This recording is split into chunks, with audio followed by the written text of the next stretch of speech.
Okay, everyone, I'm going to do a couple of short videos just to get something up. My son promises me he can fix what I did when he gets home from school. But let's talk real quick about the crochet hooks. We are using a 6.5 millimeter hook for this project for our dishcloth, and we are using just a I don't know, plain one. It's like the average that you can get. It's probably one of the cheapest ones. They have many different styles. They have plastic needles, hooks, and these are my favorite though. They have a fat base so that you have something to grab onto. And I have carpal tunnel, so my hands really hurt. So the fatter base compared to this. Now this is a 6 millimeter and this is a 6.5. So it is definitely a little bit bigger. Like you can tell by the hook size. Okay. But the end is just a lot more comfortable to grab a hold of, and it's a little bit bigger. Now, what do we want to talk about? First, we're going to talk about how to cast on. Or not how to cast on. How to make a slip knot. Our slip knot, we take our yarn. This is the tail, and this side is attached to my ball of yarn. I make a circle, and then as I'm holding it right here, I'm going to put my crochet hook down. I don't want to bring that end in. We're going to bring in the end that's attached to the ball through the middle, and then pull it tight, and it made a knot. Now the reason it's called a slip knot is because you can adjust the size by just moving the yarn around. So once we have the slip knot, you don't want to pull it too tight. So you see, if I can do it, I leave a little bit of an opening here. Okay. Now, when you grab your yarn, you do not want to grab the tail, so just get that out of your way. And how I hold my yarn, I put my hand like this, and I go like this. Then, with my middle finger, let me see if I can get this. There we go. Middle finger and thumb, I hold that first loop, because if you don't, it's going to go flopping all over the place, and you'll end up spinning it all around the needle or the hook. So you go under the yarn, grab it, and pull it through the loop. And you do that, see, you go under, grab it, and you see my pinky is holding, sorry, my cat is in the room with me. My pinky is holding that yarn so that the tension can be as tight or as loose as I want it. So again, you go under and pull it through. Now you don't want to go super tight because you're going to have to go back through these loops. So just very gently pull it through. Move your hand up to grab the next part under your yarn and pull it through. And you just keep doing that until you get 27 circles, or chains as they called. Okay, so do that,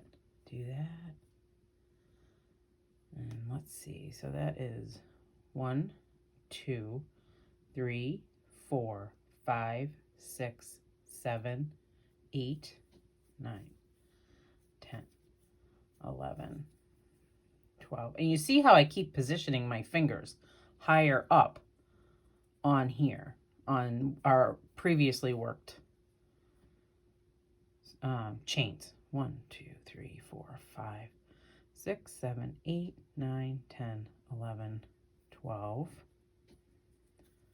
13, 14, 15, 16, 17, 18, 19, 20,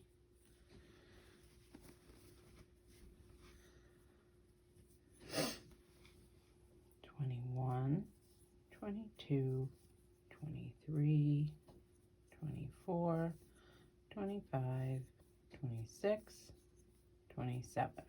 Okay? Now it says to go into the second chain from the hook. You don't ever count the loop that is on your hook. So this is our first hole and this is our second hole. So this is the first chain, second chain.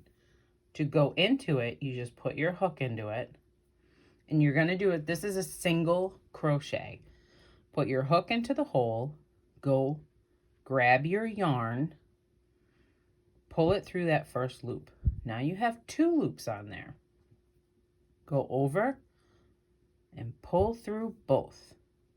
And you're going to do that all the way down your chain. Okay. And let's just keep going. And you can tell, see how this loop, where is it? This loop right here is coming off of this circle. That means that I've already worked that one. So this next one that's just kind of hanging out here is the next one you want to go into. So I'm going to go, and the other video I promise is a lot better than this one. I'm just trying to get something uploaded for you. So we're going to go all the way down. Need more yarn.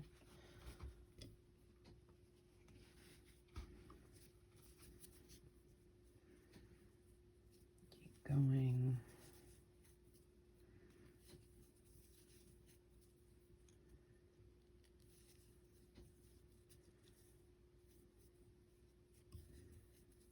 And you can see I control it from flopping all around by holding it with my fingers. And I constantly move this hand, my left hand, around to make sure it doesn't flop all over the place.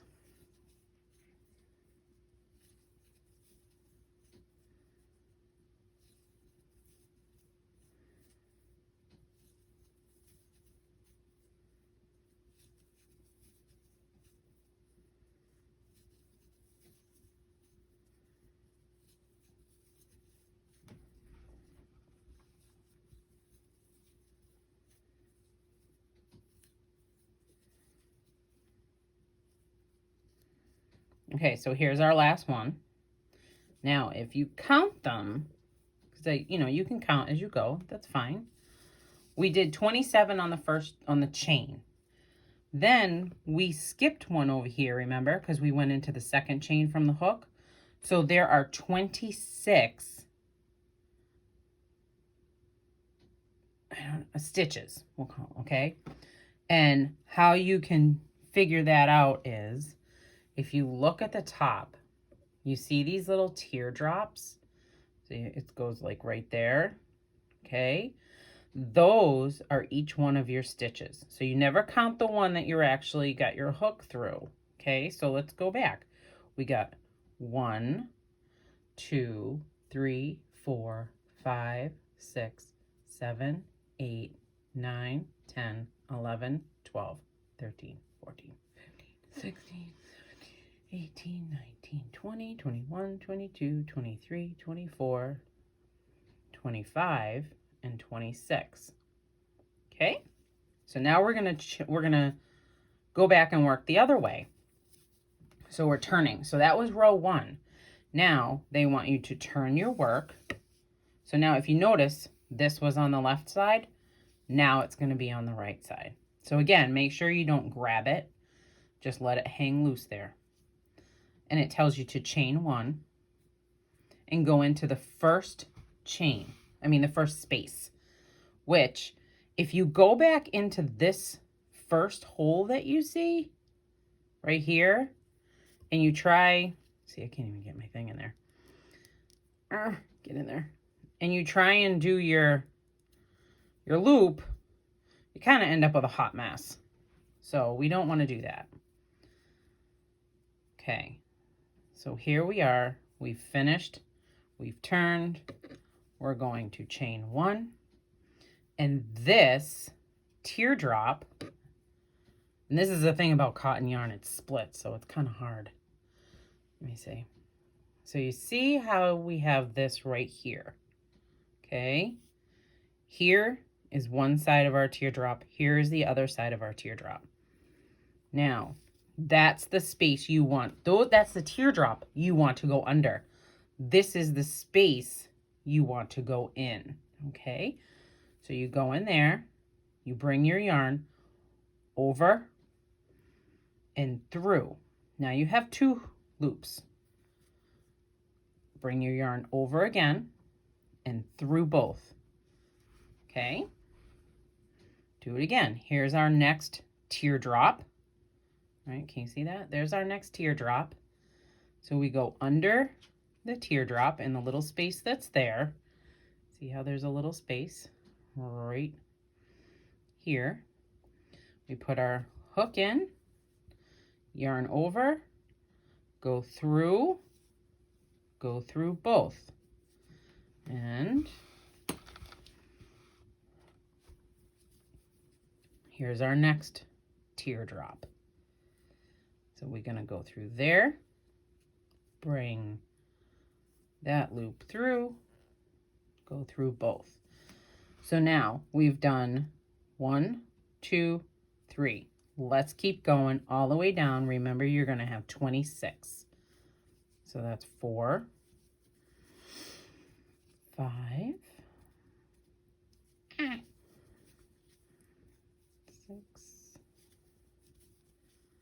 7, 8,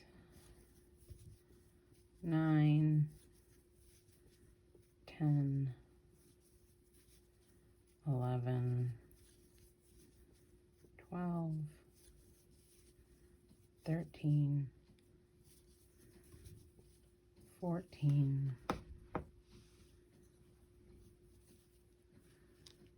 15, 16, 17, 18,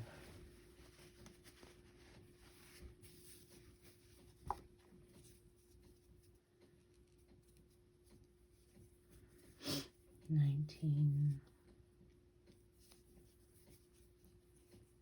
20, 21,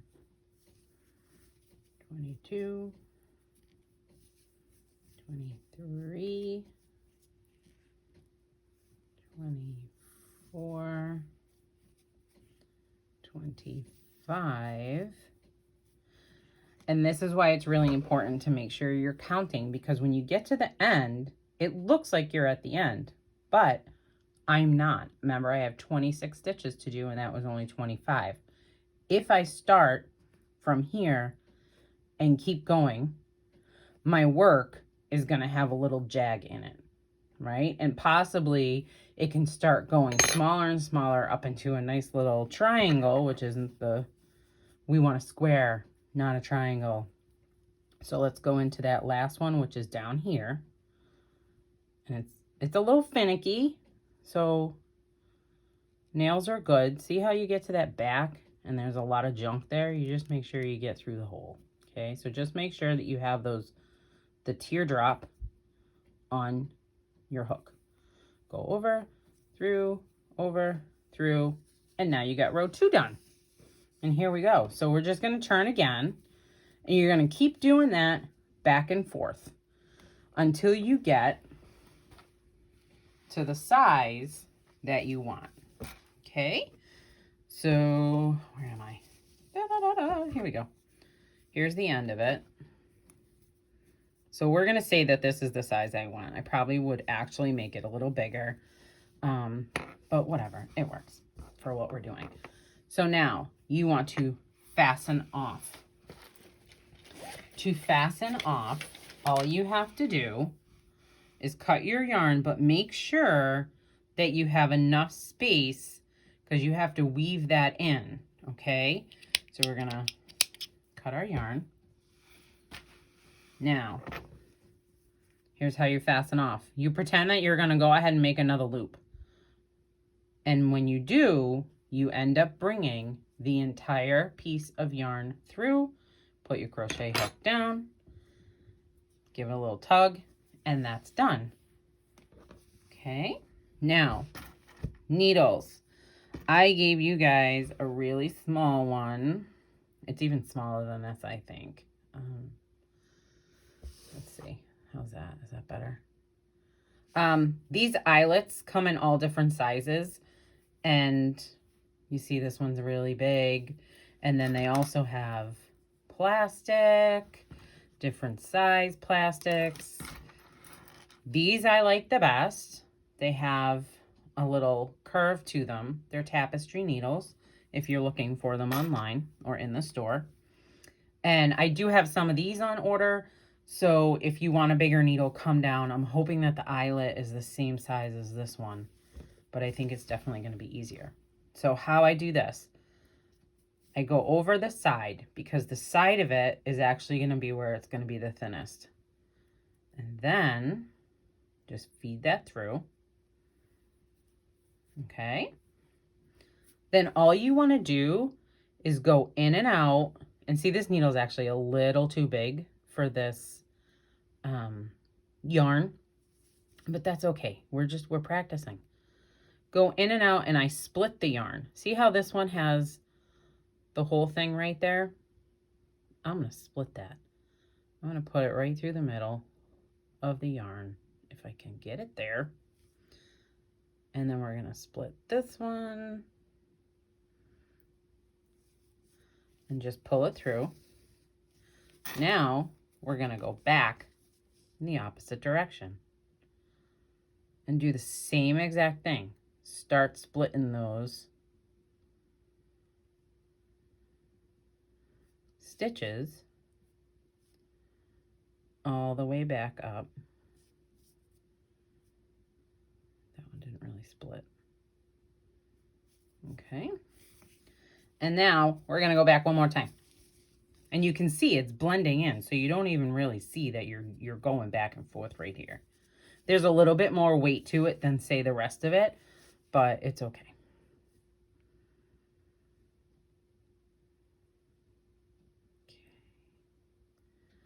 See, this needle is just way too big for this project, but that's okay. It's okay. Everything's okay. I'm okay. You're okay. Everything's fine. I give it a little tug to make sure that it's stretched out. And then I cut it right off at the end here. I'm matching my product. Oy. Not the right scissors. Now, there's the end of our project, okay? And you notice from pulling on it and stuff, it is a little more pointy. That'll go away. Here's the beginning of our project. We have to weave that in as well. So, you know what? I'm not going to bore you with that. We're going to do the same thing with that we did with the other side.